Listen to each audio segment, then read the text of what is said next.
Hey guys, and welcome back to this channel. In this video I'll be showing you guys how you can make your plants grow faster in Plants vs. Brainrots.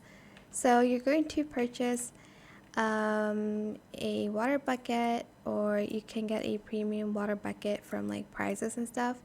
You're going to get it out in your inventory, and then you're going to just place it on your plant.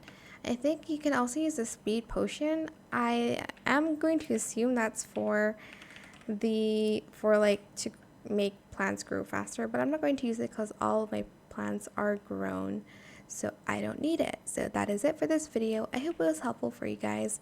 Don't forget to like, comment, share, and also subscribe to this channel if you haven't done that already.